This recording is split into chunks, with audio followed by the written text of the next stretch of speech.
नमस्कार दोस्तों, welcome to action study point. मैं हूं सौरभ शुक्ला। दोस्तों, इस वीडियो में हम बिहार से सेंट्रल लेवल मेंस एग्जाम के दोस्तों सामान्य विज्ञान का एक बहुत ही महत्वपूर्ण जो टॉपिक होता है पाचन तंत्र। तो देखिए, पाचन तंत्र से बनने वाले इस वीडियो में हम मोस्ट इंपॉर्टेंट 75 प्रश्न दोस्तों देखने वाले हैं। दोस्तों, इसलिए हमने इस वीडियो में प्रश्न की संख्या बढ़ा दी है क्योंकि आपके एग्जाम में अब मुश्किल से जो है 20 से 22 दिन बचे हुए हैं। इसलिए अगर हम आपको कम प्रश्न देंगे तो आपको थोड़ा समय अधिक लग जाएगा। इसलिए पूरे 75 प्रश्न हम देखेंगे, तो वीडियो को जरूर अंत तक देखिएगा। कितने प्रश्न आप सही कर पाते हैं देखिए कि जो साइंस होगा आपके लिए कम से कम 20 से 25 प्रश्न साइंस के जरूर रहेंगे आपके एग्जाम में। इसलिए ये इंपॉर्टेंट फैक्टर आपका जो है साबित होगा एग्जाम के लिए। इसकी पीडीएफ आपको हमारे टेलीग्राम से मिल जाएगी। तो आइए शुरू करते हैं। पहला प्रश्न, स्वादिष्ट भोजन देखकर मुंह में पानी आ जाता है, इसका कारण क्या है? तो देखिए, स्वादिष्ट जो है भोजन देखकर मुंह में पानी आ जाता है, यह जो है स्नायु संबंधी प्रतिक्रिया होती है। क्या होती है? स्नायु संबंधी प्रतिक्रिया होती है। बी ऑप्शन यहाँ पर सही हो जाएगा। दूसरा प्रश्न है, मानव में पित्त का स्राव होता है कि कहाँ पर? तो मानव के यकृत में जो है पित्त का स्राव होता है। कहाँ पर होता है? यकृत में पित्त का स्राव होता है। देखिए, प्रश्न की संख्या ज़्यादा है इसलिए थोड़ा सा हम जल्दी करने की कोशिश करेंगे। तीसरा प्रश्न है, बाइल का स्रोत होता है क्या? तो देखिए, बाइल का स्रोत होता है जिगर से। क्या होता है? जिगर। ऑप्शन नंबर बी यहाँ पर सही हो जाएगा। चौथा प्रश्न है, निम्न जानवरों में से किसकी अपेक्षाकृत अधिक लंबी आंत है? तो देखिए, लोमड़ी, बाघ, कुत्ता फिर खरगोश से लंबी आंत किसकी होती है? तो इन चारों में से खरगोश की जो आंत है वो अपेक्षाकृत लंबी होती है अन्य सभी से। तो डी ऑप्शन यहाँ पर हमारा सही हो जाएगा। छठा प्रश्न है, दांतों की सड़न शुरू हो जाती है जब मुंह का पीएच मान कितने से कम होता है? देखिए, मुंह का पीएच मान जब 5.5 से कम होता है तो दांत में जो है सड़न शुरू हो जाती है। ऑप्शन नंबर जो हमारा इस प्रश्न का बी है, कितना? 5.5 से अगर कम होगा तो दांत में जो है सड़न, मुंह का पीएच अगर इतना कम होगा तो दांतों में सड़न शुरू हो जाएगी। सातवां प्रश्न है, स्वाद का पता लगाने के लिए अभिग्राहक को क्या कहते हैं? जो स्वाद का पता लगाने वाले अभिग्राहक होते हैं उन्हें क्या कहते हैं? तो ऑप्शन नंबर डी करेक्ट हो जाएगा। रसवेदी अभिग्राहक कहते हैं जो स्वाद का पता लगाते हैं। सही आंसर क्या हो जाएगा? रसवेदी अभिग्राहक। डी ऑप्शन सही है। आठवां प्रश्न है, निम्न में से कौन सा एंजाइम अग्न्याशय द्वारा स्रावित होता है? तो देखिए, यहाँ पर अग्न्याशय की बात हो रही है कि अग्न्याशय द्वारा कौन सा एंजाइम स्रावित होता है? तो ट्रिप्सिन नामक जो एंजाइम होता है यह अग्न्याशय में द्वारा स्रावित होता है। सी ऑप्शन यहाँ पर सही है। नवां प्रश्न है, मानव शरीर में निम्न में से किसका आकार यानी कि जो साइज है सबसे बड़ा है? तो देखिए, थायराइड ग्रंथि हो गई, यकृत हो गया, प्लीहा या फिर अग्न्याशय। देखिए, जो मनुष्य की सबसे बड़ी ग्रंथि होती है आप कह सकते हैं कि वो हमारा होता है यकृत। क्या होता है? यकृत। बी ऑप्शन है लीवर जो है करेक्ट हो जाएगा। अगला है 10वां प्रश्न, मानव शरीर का सबसे बड़ा आंतरिक अंग कौन सा होता है? तो मानव शरीर का सबसे बड़ा जो आंतरिक अंग है वो हो जाएगा यकृत। ऑप्शन नंबर ए यकृत इस प्रश्न का बिल्कुल करेक्ट आंसर हो जाएगा। यह सबसे बड़ा आंतरिक जो है अंग होता है। अगला प्रश्न है 11 नंबर, निम्न में से किसका ऑक्सीकरण के समय अधिकतम मात्रा में ऊर्जा उत्पन्न करते हैं? यानी कौन जो है ऑक्सीकरण के समय अधिकतम मात्रा में ऊर्जा उत्पन्न करते हैं? तो देखिए, निम्न में से जो वसा है ऑक्सीकरण के समय अधिकतम मात्रा में ऊर्जा उत्पन्न करते हैं। यहाँ पर हमारा जो बी है करेक्ट आंसर होगा। 12वां प्रश्न है, कार्बोहाइड्रेट्स, प्रोटीन और वसा का पूर्ण पाचन कहाँ पर होता है? तो कार्बोहाइड्रेट, प्रोटीन और वसा का जो पूर्ण पाचन है वह छोटी आंत में होता है। कहाँ पर? छोटी आंत में होता है। सी ऑप्शन सही होगा। 13वां प्रश्न है, एक जानवर द्वारा निस्सारित किया गया फेरोमोन कहाँ पर रहता है? मतलब कि, तो देखिए, एक जानवर द्वारा निस्सारित किया गया जो फेरोमोन होता है वह एक ही जाति के जानवरों के बर्ताव पर प्रभाव डालता है। क्या करता है? एक ही जाति के जानवरों के बर्ताव पर प्रभाव डालता है। ए ऑप्शन यहाँ पर सही हो जाएगा। 14वां प्रश्न है, मछली से प्राप्त कॉड लीवर तेल किस विटामिन का समृद्ध स्रोत है? तो मछली से प्राप्त जो कॉड लीवर का तेल होता है यह विटामिन डी का जो है समृद्ध स्रोत होता है। किसका? विटामिन डी का। 15वां प्रश्न है, विटामिन सी की कमी से कौन सा रोग होता है?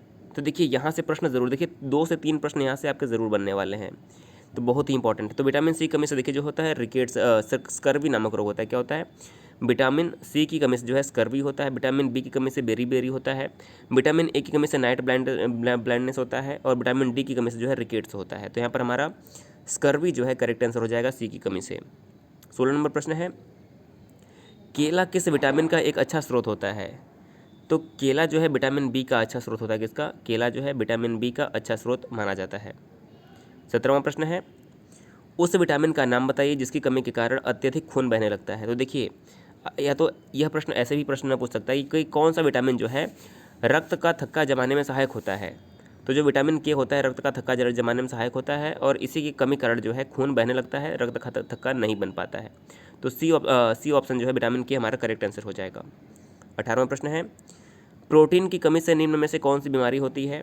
तो प्रोटीन कमी से जो है क्वासी योरकर बीमारी होती है। क्या होती है? क्वासी योरकर नामक बीमारी होती है प्रोटीन की कमी से। ए करेक्ट हो जाएगा। देखिए, स्कर्वी सी की कमी से, रिकेट्स डी की कमी से और बेरी जो है विटामिन बी की कमी से होता है। 19वां प्रश्न है, रक्त स्कंदन के लिए आवश्यक विटामिन कौन सी है? तो रक्त स्कंदन यानी कि रक्त का थक्का जमाने के लिए विटामिन जो है के जो है आवश्यक होती है। तो सी ऑप्शन के करेक्ट हो जाएगा। 20वां प्रश्न है, निम्न में से किसकी कमी से रिकेट्स बीमारी होती है? तो देखिए, हमने अभी आपको बताया कि जो रिकेट्स होती है विटामिन डी की कमी से होती है, रतौंधी ए की कमी से होती है, और इसके अलावा सी की कमी से स्कर्वी होती है, बी की कमी से बेरी होती है। तो डी की कमी से हमारा रिकेट्स होता है। 21 नंबर प्रश्न है, पेय जल आपूर्ति में कोलीफॉर्म जो है की उपस्थिति किसका लक्षण होता है? तो पेयजल में जो कोलीफॉर्म की उपस्थिति होती है यह मानव अपशिष्ट से संदूषण का जो है लक्षण होता है। किसका? मानव अपशिष्ट। डी ऑप्शन करेक्ट हो जाएगा। 22वां प्रश्न है, पाचन तंत्र में मौजूद रस जो गैस्ट्रिक जूस होते हैं इसमें क्या शामिल होता है? तो पाचन तंत्र में जो रस होता है उसमें HCl शामिल होता है, यानी कि हाइड्रोक्लोरिक एसिड। HCl जो है करेक्ट आंसर होगा। 23 नंबर प्रश्न है, हमारा जो दंत वल्क यानी कि इनेमल होता है किससे बना होता है? तो जो दंत वल्क होता है वो कैल्शियम फॉस्फेट से बना होता है। मोस्ट इंपॉर्टेंट सारे क्वेश्चन किससे बना होता है? कैल्शियम फॉस्फेट से। 24 नंबर प्रश्न है कि दांत का इनेमल किससे बना होता है? देखिए, सेम वही प्रश्न है, कैल्शियम फॉस्फेट से बना होता है दांत का यानी कि इनेमल जो होता है। 25 नंबर प्रश्न है, जो मेटाबॉलिज्म होता है यानी कि चयापचय किससे संबंधित है? तो देखिए, पहला ऑप्शन दिया हुआ है कि शरीर में होने वाली सभी रासायनिक प्रतिक्रियाओं से, सरल अणुओं में जटिल अणुओं का संश्लेषण, उपचय और अपचय। देखिए, जो मेटाबॉलिज्म होता है यह इन तीनों पर जो है संबंधित होता है। तो डी ऑप्शन 1, 2, 3 जो है करेक्ट हो जाएगा। 26 नंबर प्रश्न है, शरीर के किस भाग में पित्त रस जो है या फिर बाइल जूस जो होता है इसका उत्पादन होता है? तो पित्त रस की बात करें तो यह यकृत में जो है बाइल जूस यानी कि पित्त रस का स्रवण होता है। तो हमारे यहाँ पर डी जो है आंसर करेक्ट हो जाएगा। इसका उत्पादन कहाँ पर होता है? यकृत में, लीवर में। 27 नंबर प्रश्न है, कौन सा पदार्थ पित्ताशय में संग्रहित और सांद्रित होता है? तो पित्ताशय में जो है पित्त संग्रहित और सांद्रित होता है। यहाँ पर हमारा डी ऑप्शन जो है करेक्ट होगा। 28 नंबर प्रश्न है कि किसी व्यक्ति के पाचन तंत्र की जांच करने के लिए इस्तेमाल किया जाने वाला यंत्र क्या कहलाता है? तो पाचन तंत्र की जांच करने के लिए जो यंत्र इस्तेमाल होता है उसे इंडोस्कोप कहते हैं। क्या कहते हैं? इंडोस्कोप। सी ऑप्शन जो है यहाँ पर करेक्ट हो जाएगा, इंडोस्कोप। 29 नंबर प्रश्न है, पाचन में मदद करने के लिए शरीर में कौन सा एसिड प्रयोग किया जाता है? तो पाचन में मदद करने के लिए देखिए HCl हमने भी देखा, हाइड्रोक्लोरिक एसिड का प्रयोग होता है। किसमें? पाचन में मदद करने के लिए HCl यानी कि हाइड्रोक्लोरिक एसिड का जो है प्रयोग किया जाता है। 30 नंबर प्रश्न है, भोजन से प्राप्त ऊर्जा को कैसे मापा जाता है? तो देखिए, जो भोजन से ऊर्जा प्राप्त होती है उसे कैलोरी में मापा जाता है। किसमें? कैलोरी में मापा जाता है। ऑप्शन नंबर ए यहाँ पर सही हो जाएगा। 31 नंबर प्रश्न है, मानव शरीर का एकमात्र अंग जो पुनः विकसित या फिर पुनः सृजित हो सकता है, क्या है वो? तो देखिए, जिगर जो है यह एकमात्र ऐसा अंग है कि जो पुनः विकसित या फिर पुनः सृजित हो सकता है। सी ऑप्शन करेक्ट है। 32 नंबर प्रश्न है, मानव शरीर में कंठ को क्या कहा जाता है? तो देखिए, मानव शरीर में जो कंठ होता है इसे वॉइस बॉक्स कहते हैं। क्या कहते हैं? कंठ को वॉइस बॉक्स कहते हैं। सी यहाँ पर सही उत्तर है। 33वां प्रश्न है, निम्नलिखित में से कौन पाचन तंत्र का हिस्सा नहीं है? तो देखिए, यकृत पाचन तंत्र का हिस्सा है, आमाशय हिस्सा है और मुंह भी हिस्सा है, लेकिन हृदय जो है यह पाचन तंत्र का हिस्सा नहीं है, बल्कि हृदय जो है श्वसन तंत्र का हिस्सा होता है। 34 नंबर प्रश्न है, निम्नलिखित में से किसमें होमोडोंट दांत पाए जाते हैं? तो होमोडोंट जो दांत होते हैं यह मछली में पाए जाते हैं। ऑप्शन नंबर ए मछली यहाँ पर करेक्ट आंसर हो जाएगा। 35वां प्रश्न है, डियोडोनम का भाग क्या है? देखिए, यानी कि जो डियोडोनम होता है किसका भाग होता है? तो जो डियोडोनम है ये छोटी आंत का भाग होता है। किसका? छोटी आंत। ऑप्शन नंबर ए यहाँ पर सही उत्तर हो जाएगा। 36 नंबर प्रश्न है, एक मानव जीभ में औसतन कितनी स्वाद कलिकाएँ मौजूद होती हैं? तो एक मानव शरीर में लगभग 2000 से लेकर 8000 तक स्वाद कलिकाएँ मौजूद होती हैं। ऑप्शन नंबर ए 2000 से 8000 तक करेक्ट होगा। अगला प्रश्न है 37 नंबर, एक वयस्क मानव का पूरा पाचन तंत्र यानी कि मुंह से लेकर गुदा तक कितने मीटर लंबा होता है? तो यह देखिए 9 मीटर तक लंबा हो सकता है। डी ऑप्शन यहाँ पर सही है। अगला देखिए प्रश्न क्या है, 38 नंबर प्रश्न हमारा कि भोजन यानी कि खाद्य पदार्थ के संबंध में इनमें से कौन सा कथन असत्य है? तो देखिए, खाद्य पदार्थ के बारे में कौन सा कथन असत्य है? तो यह एक अजैविक पदार्थ है। देखिए ये कथन जो है असत्य है। इसके अलावा यह रासायनिक क्रिया देता है, बिल्कुल सही है। यह एक जैविक पदार्थ है, सही है। यह हमें ऊर्जा प्रदान करता है, बिल्कुल सही। देखिए जो हमारा भोजन होता है यह अजैविक नहीं बल्कि जैविक पदार्थ है, तो ऑप्शन नंबर ए ही जो दिया है वो गलत दिया हुआ है। अगला प्रश्न देखिएगा, 39 नंबर प्रश्न, किस प्रक्रिया के द्वारा आहार नली में भोजन जाता है? तो देखिए जो अंतर्ग्रहण की प्रक्रिया होती है इसी के द्वारा जो है आहार नाल में भोजन जाता है, तो सही आंसर क्या हो जाएगा? ऑप्शन नंबर ए अंतर्ग्रहण करेक्ट होगा। 40 नंबर प्रश्न है कि भोजन नली की दीवारों के संकुचन और प्रसरण को कौन सी गति कहा जाता है? तो भोजन नली की दीवारों के संकुचन और प्रसरण को जो है क्रमाकुंचन कहा जाता है। सही आंसर क्या हो जाएगा? ऑप्शन नंबर ए क्रमाकुंचन जो है कहा जाता है। 41 नंबर प्रश्न है, निम्न में से कौन मानव आहार नली का भाग नहीं है? तो देखिए मुख गुहिका मानव आहार नली का भाग है, पित्ताशय भाग है, बड़ी आंत भाग है, लेकिन वायु कोशिका जो है यह आहार नली का भाग नहीं है। सही आंसर क्या हो जाएगा? ऑप्शन नंबर बी वायु कोशिका आहार नली का भाग नहीं है। 42वां प्रश्न कि लार में कौन सा एंजाइम होता है? देखिए ये प्रश्न इंपॉर्टेंट है। तो जो लार होता है हमारा उसमें इमाइलेज नामक एंजाइम होता है। सही आंसर क्या होगा? लार में इमाइलेज नामक एंजाइम जो है उपस्थित होता है। 43वां प्रश्न है कि जो एंजाइम टाइलिन है ये किस में पाया जाता है? एंजाइम टाइलिन किस में पाया जाता है? ऑप्शन नंबर ए करेक्ट हो जाएगा। लार में जो है टाइलिन नामक एंजाइम जो है पाया जाता है। अगला प्रश्न है 44 नंबर प्रश्न, पाचन के बाद कार्बोहाइड्रेट को परिवर्तित कर दिया जाता है किसमें? तो देखिए जो पाचन के बाद जो है कार्बोहाइड्रेट को ग्लूकोज में परिवर्तित कर दिया जाता है। सही आंसर क्या होगा? पाचन के बाद कार्बोहाइड्रेट को ग्लूकोज में परिवर्तित कर दिया जाता है। अगला प्रश्न है 45वां, पित्त के कार्य को क्या कहा जाता है? जो पित्त होता है इसके कार्य को क्या कहा जाता है? तो जो पित्त का कार्य होता है इसको पायसीकरण कहा जाता है। पित्त के कार्य को पायसीकरण कहा जाता है। ऑप्शन नंबर ए यहाँ पर हमारा सही जवाब हो जाएगा। 46वां प्रश्न है, अग्न्याशयी रस में मौजूद कौन सा एंजाइम जो है प्रोटीन को एमिनो एसिड में परिवर्तित करता है? तो अग्न्याशयी रस में मौजूद कौन सा एंजाइम ऐसा है जो प्रोटीन को एमिनो एसिड में परिवर्तित करता है? तो सही आंसर हो जाएगा ट्रिप्सिन एक ऐसा एंजाइम है जो अग्न्याशय रस में मौजूद प्रोटीन को जो है एमिनो एसिड में परिवर्तित करता है, तो ट्रिप्सिन यहाँ पर करेक्ट आंसर होगा। अगला है 47 नंबर प्रश्न, पाचन के दौरान पित्त की भूमिका क्या होती है? तो पाचन के दौरान जो पित्त की भूमिका होती है वो होती है कि वसा का पायसीकरण करना। क्या होता है? वसा का पायसीकरण करना। बी ऑप्शन सही है। 48वां प्रश्न है, मनुष्यों के पाचन तंत्र में उत्सर्जित अम्ल कौन सा होता है? तो देखिए मनुष्य के पाचन तंत्र में जो उत्सर्जित अम्ल होता है वो होता है हाइड्रोक्लोरिक अम्ल, यानी कि HCl हाइड्रोक्लोरिक अम्ल यहाँ पर जो है सही आंसर होगा। 49 नंबर प्रश्न है, भोजन के पाचन की प्रक्रिया के दौरान होने वाले ऊर्जा परिवर्तन के प्रकार को बताएं। तो सही आंसर हो जाएगा, देखिए भोजन के पाचन के दौरान जो हमारा ऊर्जा का परिवर्तन होता है वह रासायनिक ऊर्जा से उष्मा ऊर्जा में होता है। किसमें? रासायनिक ऊर्जा से उष्मीय ऊर्जा में। ऑप्शन नंबर ए सही है। अगला प्रश्न है हमारा 50 नंबर प्रश्न, किसको पचाने के लिए शाकाहारी को लंबी छोटी आंत की आवश्यकता होती है? यानी कि इनमें से क्या है जिसको पचाने के लिए शाकाहारी व्यक्ति को लंबी छोटी आंच की आवश्यकता होती है? तो सही आंसर हो जाएगा सेल्यूलोज, यहाँ पर बी ऑप्शन करेक्ट हो जाएगा। 51 नंबर प्रश्न है, मानव में भोजन और हवा के लिए सामान्य मार्ग कौन सा है? तो मानव में भोजन और हवा के लिए जो सामान्य मार्ग होता है उसे ग्रसनी कहा जाता है। ग्रसनी, डी ऑप्शन करेक्ट होगा। 52 नंबर प्रश्न है, यकृत क्या कार्य करता है? यकृत का कार्य क्या होता है? देखिए यकृत का कार्य होता है पाचन करना। पाचन किसका कार्य है? वो कार्य है यकृत का। 53 नंबर प्रश्न है, देखिए किसमें मांसपेशियों के लयबद्ध संकुचन के परिणाम स्वरूप बच्चा पैदा होता है?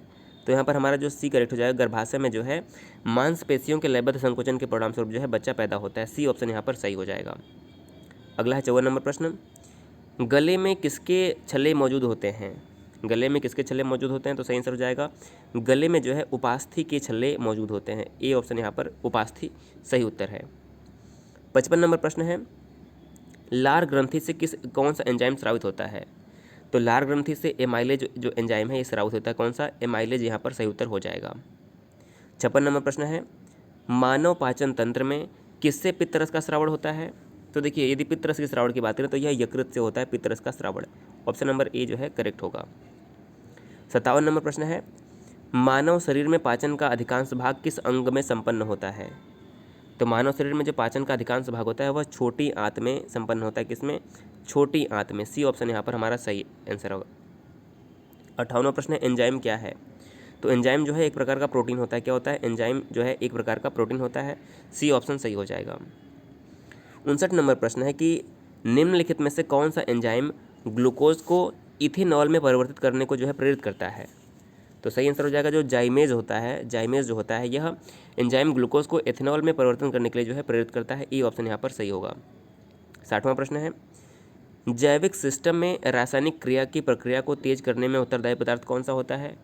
तो जैविक सिस्टम में जो है रासायनिक क्रिया की प्रक्रिया को तेज करने के लिए जो है एंजाइम जो है उत्तरदायी होता है। तो सी एंजाइम यहाँ पर सही उत्तर हो जाएगा। अगला 61 नंबर प्रश्न है, निम्नलिखित में से किस एक की उत्पत्ति यकृत का कार्य है? तो देखिए जो यूरिया की उत्पत्ति जो है वह यकृत का कार्य है। यूरिया ऑप्शन नंबर बी सही हो जाएगा। अगला प्रश्न है 62, लिपिड्स का पाचन निम्नलिखित में से किसकी उपस्थिति में होता है? तो देखिए जो लिपिड्स का पाचन होता है वो किसकी उपस्थिति में होता है? इस प्रश्न का सही आंसर हो जाएगा देखिए लाइपेज की उपस्थिति में जो है लिपिड्स का उत्पादन होता है। तो केवल हमारा जो ऑप्शन नंबर 2 यहाँ पर है सही क्या हो जाएगा? केवल ऑप्शन नंबर 2 यहाँ पर जो है सही हो जाएगा, लिपिड्स का उत्पादन। अगला देखिएगा 63 नंबर प्रश्न, मानव तंत्र में निम्नलिखित में से कौन सा एक पाचक एंजाइम नहीं है? तो देखिए ट्रिप्सिन एंजाइम है, गैस्ट्रिन एंजाइम है, टाइलिन एंजाइम, लेकिन पेप्सिन जो है एंजाइम नहीं है। डी ऑप्शन करेक्ट हो जाएगा।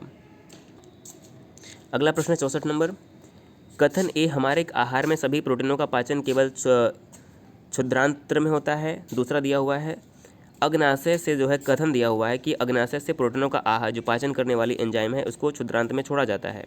तो इसमें सही कौन सा है ये बताना। तो देखिए इसका सही आंसर हो जाएगा ऑप्शन नंबर डी। ए गलत है किंतु जो है आर है वो सही है। तो ऑप्शन नंबर डी यहाँ पर सही हो जाएगा। 65वां प्रश्न है, प्रोटीनों के पाचन में सहायक एंजाइम कौन सा होता है? तो प्रोटीनों के पाचन में जो सहायक एंजाइम होता है उसे हम ट्रिप्सिन कहते हैं। सी ऑप्शन है जो है ट्रिप्सिन, यह प्रोटीन के पाचन में सहायक एंजाइम होता है। अगला है 66 नंबर प्रश्न, स्टार्च को जल अपघटन से ग्लूकोज बनाने वाला एंजाइम कौन सा है?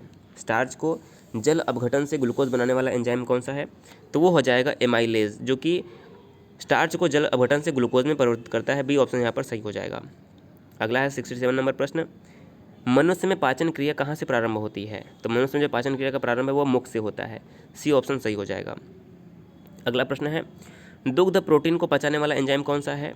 तो दुग्ध प्रोटीन को पचाने वाला जो एंजाइम है वो हो जाएगा रेनिन। सी ऑप्शन करेक्ट हो जाएगा। 69 नंबर प्रश्न है, लार में कौन सा एंजाइम पाया जाता है? लार में कौन सा एंजाइम पाया जाता है? तो 69 नंबर का बी टाइलिन जो है सही उत्तर हो जाएगा। अगला है 70 नंबर प्रश्न, निम्नलिखित में से वह अंग कौन सा है जो मानव शरीर में ग्लाइकोजन के रूप में कार्बोहाइड्रेट को जमा करता है? तो यकृत जो होता है वह ग्लाइकोजन को कार्बोहाइड्रेट के रूप में जमा करता है। डी ऑप्शन सही हो जाएगा। अगला है पित्त। पित्त यानी जो बाइल होता है वो कहाँ पर जमा होता है? तो बाइल जो है यानी कि पित्त है वो पित्ताशय में जमा होता है। ई ऑप्शन सही है। 72 नंबर प्रश्न की कौन से परिवर्तन में एंजाइम ट्रिप्सिन उत्प्रेरक का कार्य करता है? तो सही आंसर हो जाएगा प्रोटीन को जो है अमीनो अम्लों में जो है। सी ऑप्शन करेक्ट हो जाएगा। अगला प्रश्न है, मानव शरीर में पुच्छ कौन सी संरचना से संलग्न होता है? तो देखिए हम पुच्छ की बात करें तो यह बृहदांत्र। देखिए क्षुद्रांत्र मतलब छोटी आंत को क्षुद्रांत्र कहते हैं और बृहदांत्र मतलब बड़ी आंत को कहते हैं। तो मानव शरीर में जो पुच्छ रचना है वह बृहदांत्र यानी कि बड़ी आंत से संलग्न होता है। अगला है 74 नंबर प्रश्न, मानव शरीर में क्षुद्रांत्र यानी कि छोटी आंत के 3 संरचनात्मक भागों की लंबाई का कौन सा सही ह्रासावसान है? तो देखिए डी करेक्ट है। पहले शेषांत्र होता है, फिर मध्यांतर होता है, फिर ग्रहणी। डी ऑप्शन यहाँ पर सही है। 75 नंबर प्रश्न है, निम्न में से कौन सा आहार मानव शरीर में नए ऊतकों की वृद्धि के लिए पोषक तत्व प्रदान करता है? तो सही आंसर हो जाएगा जो पनीर है वह मानव शरीर में नए ऊतकों की वृद्धि के लिए जो है पोषक तत्व प्रदान करता है। सी ऑप्शन करेक्ट हो जाएगा। और हमारा आज का अंतिम प्रश्न है, मनुष्य के जीवन काल में कितने दांत 2 बार विकसित होते हैं? तो 20 दांत ऐसे होते हैं मनुष्य के जीवन काल में जो कि 2 बार विकसित होते हैं।